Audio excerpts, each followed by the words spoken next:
भावाप्ति प्रभावे कृष्णकर्मणा तस्मै संज्ञानिरूपाय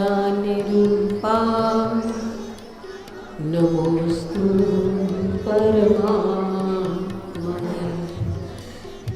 अहिंसा परमो धर्म के महावीर भगवान के संत शिरोमणि आचार्य गुरुवर श्री विद्यासागर जी महाराज जी की, आचार्य श्री पूज्यपाद स्वामी जी की,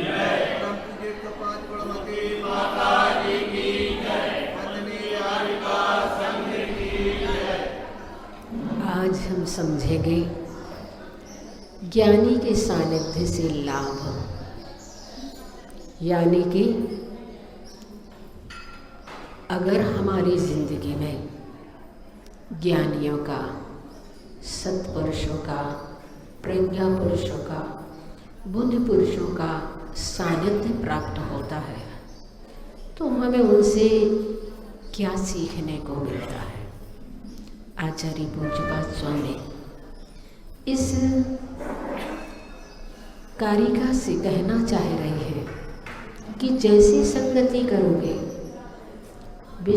उसी प्रकार के गुण तुम्हारे जीवन में आएंगे। गाथा यहाँ पर बताई जा रही है, अज्ञानोपास्तिरज्ञानम् ज्ञानं ज्ञानी समाश्रया ददाति यत्तु यस्यास्ति सुप्रसिद्धमिदं वचः। कहा जा रहा है अज्ञान उपास्य, अज्ञानी की उपासना करने से, अज्ञानी व्यक्ति की सेवा करने से अज्ञान ददाती देती है, और ज्ञानी समाश्रया ज्ञानियों की सेवा करने से, ज्ञानियों की उपासना करने से, ज्ञानियों की संगति करने से ज्ञान उत्पन्न करती है। इसलिए कहा जाता है कीजिए संगत साधु की। क्यों? क्योंकि इदम यह बचा बात सुप्रसिद्धम अच्छी तरह से प्रसिद्ध है कि यस यत्तु अस्ति तद्ददाति, जिसके पास जो होता है वही तो देता है। अज्ञानियों के पास अज्ञान होता है तो है अपना अज्ञान बांटेगा, और ज्ञानियों के पास ज्ञान होता है तो वो हमें ज्ञान देते हैं। बहुत अच्छी बात यहाँ पर आचार्य श्री ने इस प्रसंग में बताई है कि अज्ञान उपास्ति रज्ञानम। जैसे रागमय चित्र देखते हैं तो राग की भावना अवश्य आ जाती है। प्रत्येक को राग भाव आए यह नियम नहीं है, लेकिन राग की भावना आने से यह निमित्त बनता है। चित्र को देखने से विचित्र भाव उत्पन्न होते हैं, निमित्त को लेकर भिन्न भिन्न प्रकार के भाव बनते हैं। जैसा हमारे सामने निमित्त होगा वैसे परिणाम बनते हैं। इसलिए हम कोशिश करते हैं कि हमारे सामने साधुओं के चित्र हों, हमारे सामने आदर्श पुरुषों के चित्र हों, ताकि उनको देख देख करके भी हम अपने आप को संभालें। क्योंकि निमित्त नैमित्तिक संबंधी भी होते हैं, निमित्त को लेकर भिन्न भिन्न प्रकार के भाव होते हैं। ज्ञानी की उपासना करने से ज्ञान का लाभ होता है, और अज्ञानी की उपासना करने से अज्ञान का लाभ होता है। अतः जिसकी उपासना करने से हमारा मन विषय कसायों से बच सकता हो, उसकी उपासना कर लेनी चाहिए। आचार्य श्री ने यहाँ बहुत अच्छा भाव अपना प्रकट किया है कि ददाति यत्तु यस्यास्ति, जिसके पास जो है वह व्यक्ति सामने वाले को वही तो देता है, अन्य दूसरी वस्तु नहीं देता। जैसे गुलाब का फूल है तो उसके पास सुगंध होने से सुगंध का दान करता है, और मिट्टी का तेल है, घासलेट है, उसके पास वैसी ही गंध है तो वह उसी को देता है। आप मिट्टी के तेल के पास गुलाब की सुगंध चाहो तो गुलाब की सुगंध वहाँ पर किसी भी हालत में कभी भी नहीं मिलेगी। और गुलाब के पास मिट्टी के तेल की गंध चाहो या अन्य कोई गंध चाहो तो संभव नहीं है, क्योंकि जिसके पास जो है वही देता है। आचार्य श्री ने फिर उदाहरण बहुत अच्छा दिया और कहा कि एकलव्य जिसके पास द्रोणाचार्य की प्रतिमा बनाकर धनुर्विद्या जिसने सीखी, द्रोणाचार्य की उन्होंने मिट्टी की प्रतिमा बनाई और फिर उनसे धनुर्विद्या सीखी। अर्जुन ने द्रोणाचार्य के द्वारा साक्षात विद्या प्राप्त की और वह धनुर्विद्या में निष्णात हो गया। यह एकलव्य की एकाग्रता की बात थी। हमें भी यदि सम्यक विद्या प्राप्त करना है तो एकलव्य जैसी एकाग्रता की आवश्यकता होती है। यदि कोई कहे कि एकलव्य की एकाग्रता द्रोणाचार्य के निमित्त से आई है, आज यहाँ ऐसे कहाँ द्रोणाचार्य हैं, आज ऐसे द्रोणाचार्य ही नहीं है। आचार्य कहते हैं कैसे नहीं है, हम उनको स्थापित कर लें मूर्ति में, जैसे एकलव्य ने भी स्थापित किया था। उसी प्रकार कोई कहे कि यहाँ पर महावीर भगवान नहीं है, कैसे नहीं है। आस्था हो, निष्ठा हो, विश्वास हो, श्रद्धा हो, भक्ति हो, तो भक्त के सामने आज भी भगवान महावीर है और आज भी भक्त के सामने, आज भी शिष्य के सामने द्रोणाचार्य है। भगवान महावीर की मूर्ति में स्थापित, भगवान महावीर को मूर्ति में स्थापित किया है। यदि यही कहेंगे कि ये तो भगवान महावीर नहीं है जो समूह शरण में साक्षात थे, क्या समूह शरण में विराजमान साक्षात महावीर भगवान किसी के हाथ में सम्यक दर्शन पकड़ाते थे या पार्सल जन्मतः करते थे, मनी ऑर्डर के द्वारा सम्यक दर्शन को भेजते थे क्या? नहीं, यह सब तो वे साक्षात भगवान महावीर भी नहीं करते थे। हाँ, इतना अवश्य है कि वे उपदेश देते थे। आज भले ही मूर्ति में स्थापित भगवान महावीर उपदेश नहीं देते हैं, लेकिन फिर भी हमारा सौभाग्य कि उनकी देशना जो शब्दों में गुम्फित की गई है वह आज भी शास्त्र और आगम के नाम से विद्यमान है और उसमें आप उससे लाभ ले सकते हैं। भले ही आज द्रोणाचार्य साक्षात नहीं है, पर हमें जो गुरु महाराज मिले हैं वे द्रोणाचार्य से कम नहीं है, ये हमारा सौभाग्य है। तो बंधुओं, वास्तव में हमारी जैसी दृष्टि होती है वैसी हमें सृष्टि दिखने लगती है, जैसी दृष्टि वैसी सृष्टि। अगर गुरु में द्रोणाचार्य का रूप देखें तो गुरु हमें द्रोणाचार्य के रूप में देखेंगे। अगर इन पाषाणों में भगवान महावीर और भगवान आदिनाथ को देखें अपनी श्रद्धा से तो आज भी भगवान महावीर और आज भी भगवान आदिनाथ हमारे सामने विराजित हैं।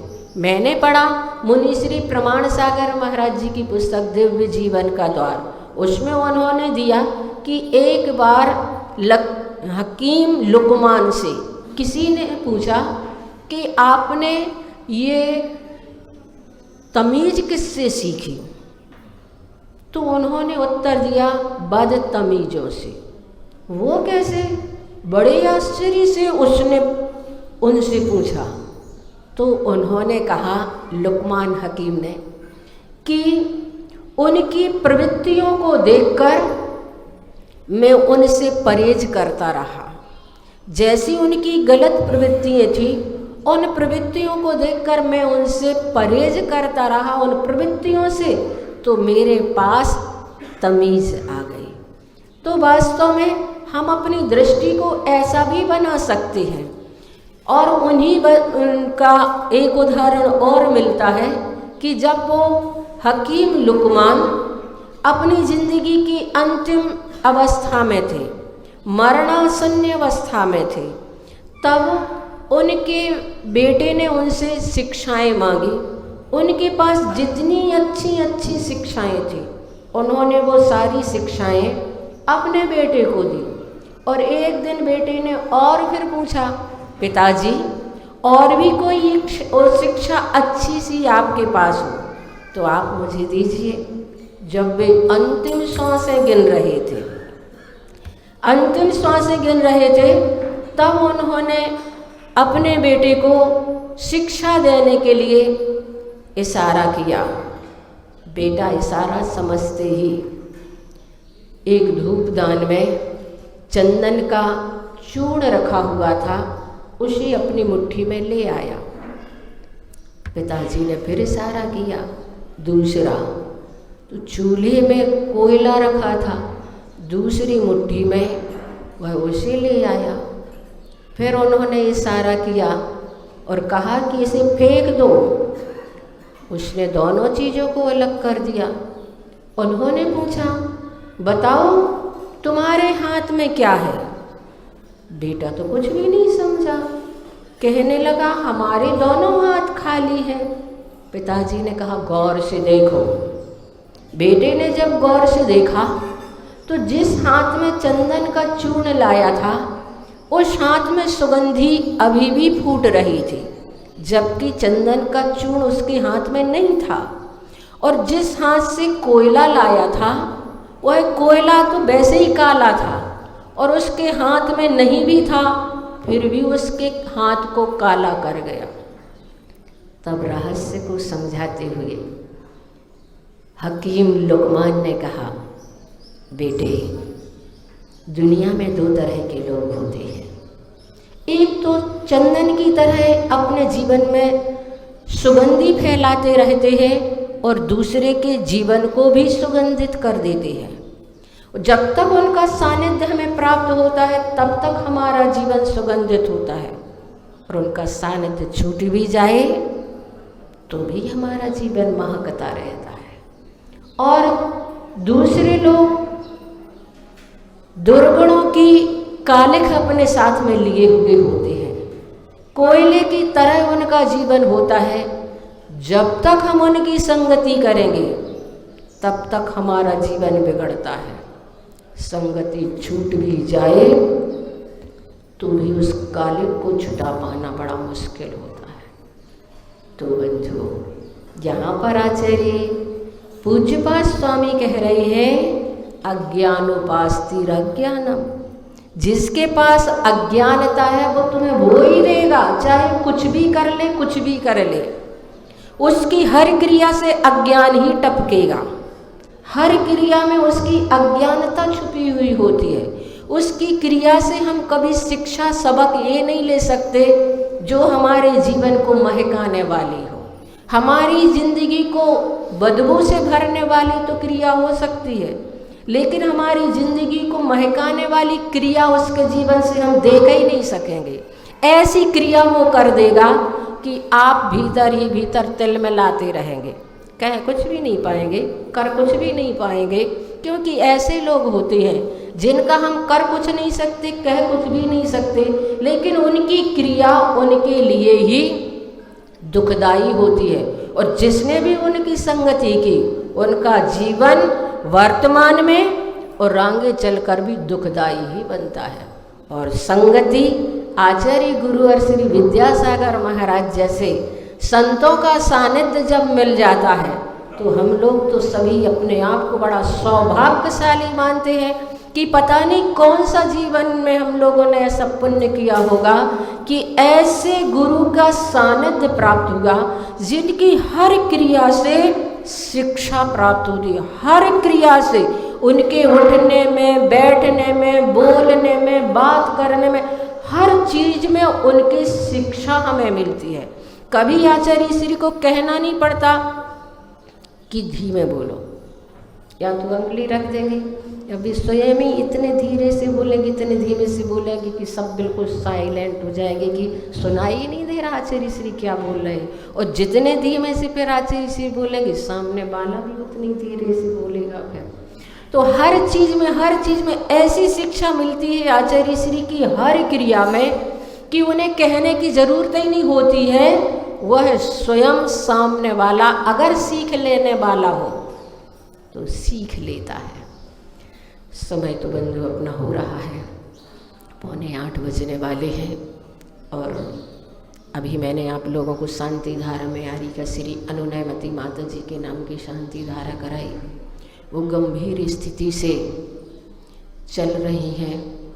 आप लोगों ने मोबाइल में पढ़ा होगा कि उनकी स्थिति संलेखना की ओर अग्रसर है। इसलिए जहाँ जहाँ श्रावकों के सामने ये समाचार पहुँच रहे हैं, वे उनके नाम से नमोकार मंत्र का जाप, भक्तामर के पाठ आदि प्रारंभ करें। 9 बार बड़े बाबा का जाप करेंगे। ओम ह्रीं श्रीं क्लीं मैं बड़े बाबा नमः।